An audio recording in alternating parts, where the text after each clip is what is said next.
Chegou a hora da gente falar da saúde da mulher, gente. Hoje nós escolhemos aí um tema muito importante, tá certo? Porque todo mundo, uma hora ou outra, a mulherada vai passar por isso, tá? É o período do climatério, que é o quê?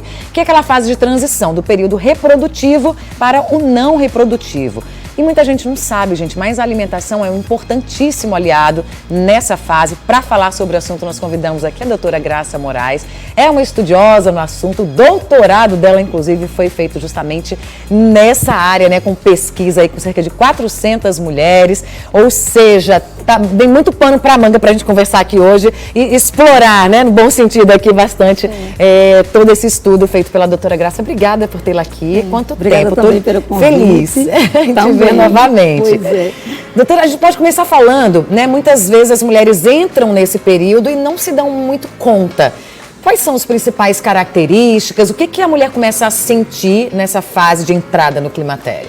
Na entrada do climatério, os principais sintomas que essas mulheres referem nas consultas é relativo aos fogachos, né? Aquelas ondas de calor. Sim. A diminuição também da menstruação, do fluxo menstrual. Às vezes elas ficam muito ansiosas, têm muito sono, ficam mais irritadas, mais nervosas. Então, é um misto assim, de sinais e sintomas que essas mulheres sentem. E junto com isso, eu acho que o mais incomoda elas, além dos calorões, são as questões intestinais. Essas mulheres têm muita distensão abdominal, tem muitos episódios de diarreia ou de constipação. Elas também referem muito a questão de gases, de flatulência. Olha, e muitas vezes nem liga, né, ao climatério. A maior questão delas, elas não se dão conta do risco a que estão submetidas. É mais a questão da estética e a questão do aumento da circunferência abdominal. Essa foi a maior queixa no meu doutorado, que eu atendi 423 mulheres no início, fazendo um diagnóstico, e depois mais 100 fazendo uma intervenção. Agora, como é que a alimentação entra nesse processo? De que forma ela pode auxiliar?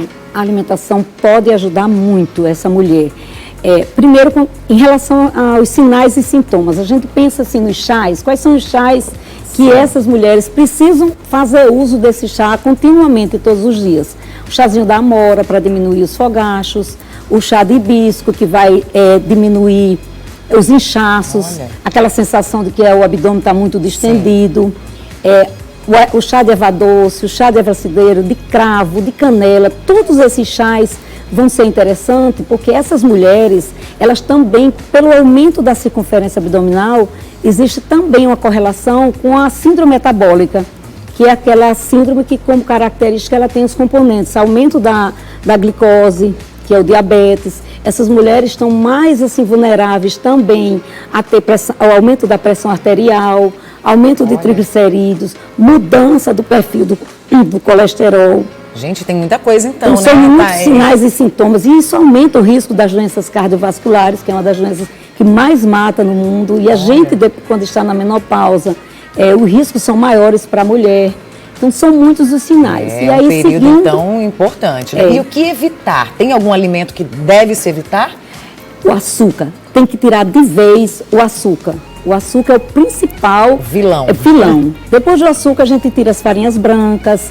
O glúten deve ser evitado na maioria das situações dessas mulheres. Leite e derivados, que também são alimentos inflamatórios, deve ser também evitado.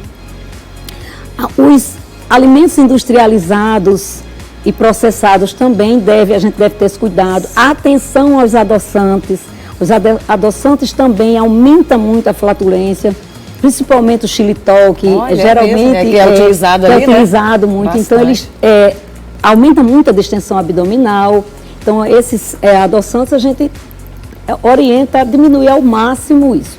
E, ao mesmo tempo, quando você evita esses principais alimentos que a gente está citando aqui, tem que aumentar a comida de verdade. É isso que eu ia falar. Quais são os alimentos, né, que devem entrar, se não fazem parte aí da rotina, o que deve ser inserido na alimentação? São muitos.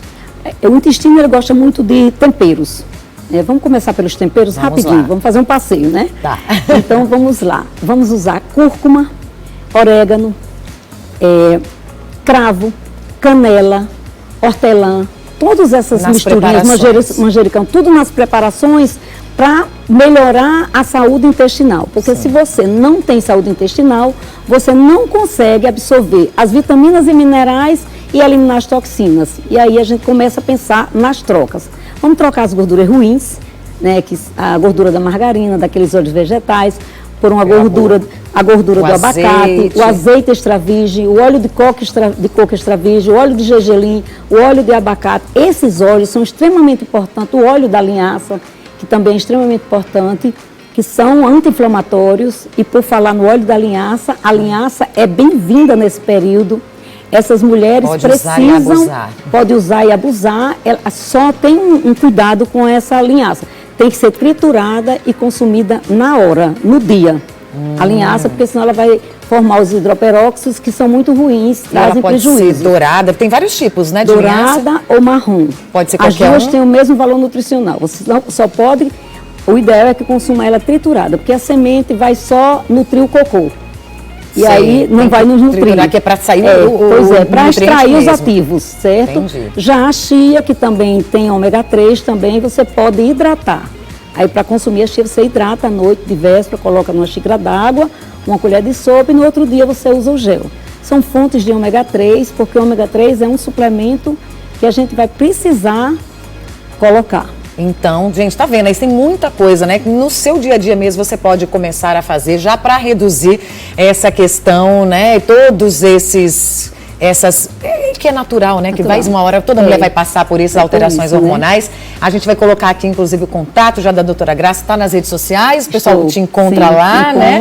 E para pegar mais informações, para aprender mais um pouquinho. O Instagram é doutora Graça Moraes Nutri. Nutri, tá certo. Tá aparecendo já aqui embaixo, doutora Graça. O pessoal ir lá, Moraes com E, tá certo? Não é com I, o dela. Muito obrigada. Obrigada a Parabéns você, aí pelo trabalho, um prazer revê-la. Só aquela pincelada aqui para o pessoal realmente, né? Tem que ser individualizado o tratamento, né? Tem as questões, né? Lembrar ainda dos suplementos, a importância de suplementar. Tem que ser importante. A alimentação, gente, é bom para, né? Você regrando ela ali, faz uma diferença enorme na saúde global, né? O grande desafio é colocar isso no cotidiano. Exatamente. Né? Esses bons hábitos. É isso. Muito obrigada, doutora Graça. Obrigada a você. Obrigada mesmo.